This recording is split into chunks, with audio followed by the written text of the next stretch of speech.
welcome. It's me, Persita, and this is Persita's Paradox. So the question of the day is, how do you feel about being stubborn? Could you possibly ever be qualified as being arrogant? Today, let's talk about the casualties of stubbornness and arrogance. Now, stubbornness is super duper strong, but it's so sneaky that it sneaks up on people before you can even identify you're in that genre of mindset. And the people who walk around boldly and state that they're stubborn are too arrogant to understand that that's not something that you should be proud of. Stubbornness and its casualties can ruin your productivity, not only within yourself, but in relationships, within career paths, etc. It's just not something that you should and want to be proud of. Now you might say, well, why, Persita? You know, I'm pretty bullheaded in what I like to think, and I think that I'm right. Well, I like to say that if you're right, then you don't need to state the obvious and tell me that you're right. Your actions will then propose you to do whatever it is you need to do. Therefore, there's no reason to be stubborn. A stubborn person only believes that what they're thinking is correct, and you never have room for correction. Most of us have a stubborn characteristic. I mean, who doesn't? It's actually something that manifests in everyone when you believe that you're standing in the right. But the key to stubbornness is to understand that you also have to be able to cut it off. There's times when you're going to be right, there's times when you're going to be wrong. Can you identify that, or are you finding yourself creating casualties of stubbornness throughout your life? Now, we all are proposed to know things that are happening in our lives, be it our health, be it our relationship, be it our work, and we are always warned to change. And you might say, well, what do you mean you're warned to change? Either your doctor is telling you that you're in a pre-state, or your boss is telling you that you're under reprimand and it's not a written, but it's a verbal complaint that's placed against you. Or in your relationship, someone is saying to you, hey, I don't really think you're listening to me and I'm offended by what you're saying. Now, the stubbornness kicks in when you feel as if like their feelings and their conversation and what your doctor is telling you has no merit. The irony of that is that in your inner soul, you know that it does. But the stubbornness in you creates the casualties of becoming sick because you didn't listen to your doctor, or losing your job because you did not take heed to the verbal warning, and the verbal warning moved into a written warning, and the written warning moved into a termination. Or in your relationship where someone is telling you clearly how they feel and you don't feel it's valid. That casualty in every single situation that I identified can ruin everything in your path.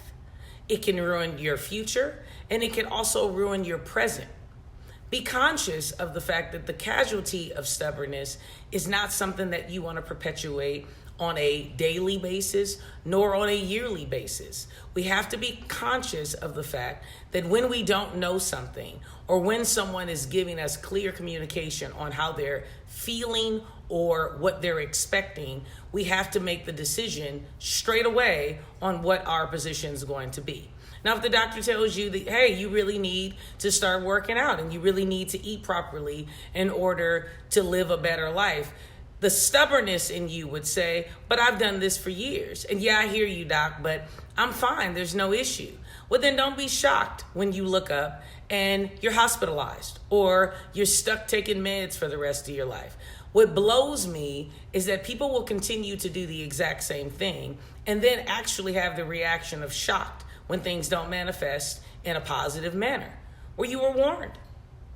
You were absolutely warned. But your stubbornness allowed you to do absolutely nothing but kill off all of your progress.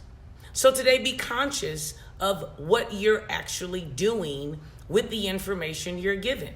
Because all people who don't utilize the information, even though you know the information is correct, would fall within the stubbornness or its cousin, Mr. Arrogance.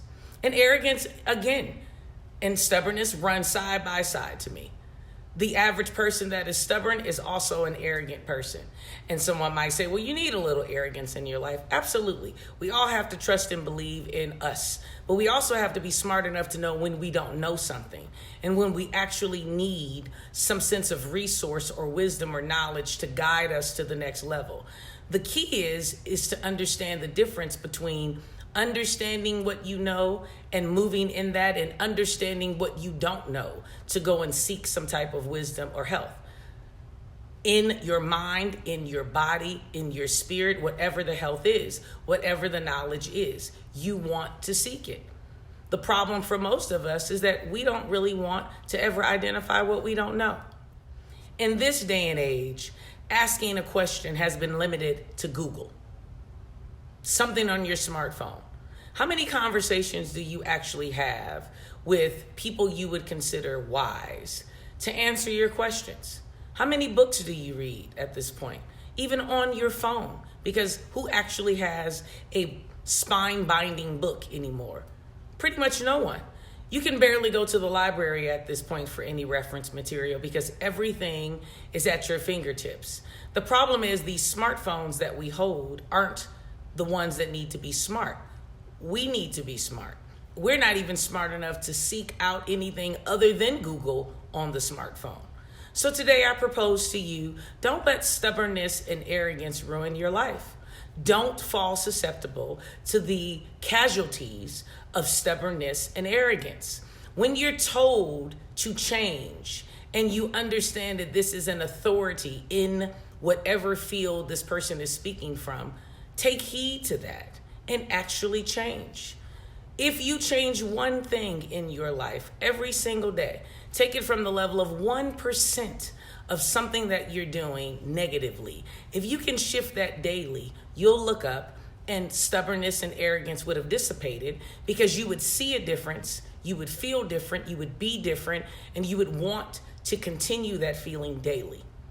But if you're not smart enough to actually understand that you are stubborn or arrogant, or you wear that as a badge, understand that typically that type of person can't get any further than where they are. You might say, well, why is that? Well, how exactly would you get there? If you're too caught up in what you're thinking and you believe you know it all, at some point you would have to realize you're talking to a fool, because there's no way for you to know it all. Anyone and everyone who wants to seek a destiny path has to continuously know that on every level of their success, there's a different wisdom path that they have to take. If you knew it all the way to the end, you would remain arrogant. And we already know that arrogance and stubbornness can't get you to your destiny. It absolutely cannot. So, today I propose this. Let's affirm. When I don't know something, I'm going to utilize the fact that I have people around me and resources around me to seek the knowledge. Once I know better, I'm going to do better. Did you understand that? If I understand that I don't know what it is I need to know, do yourself the favor of loving yourself enough to allow yourself room to grow. Don't be the person who feels as if you need no one to get to where you're going. Every successful person in the world since creation has always had a team. It's how we're built. It's what we're about. It's what we do. I believe in you. I know that you believe in you. Today, let's not allow stubbornness and arrogance to create any more casualties in our life. Thank you so much for joining me. I greatly appreciate your time. Greatly appreciate your time. You've been awesome and super supportive, and I cannot thank you enough. Don't forget to subscribe, comment, and share every video that you need. Go back and listen to them if you need to.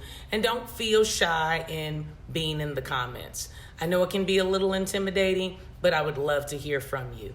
Thank you again so much. Have a blessed day. And remember to do what? Live life authentic. Bye-bye.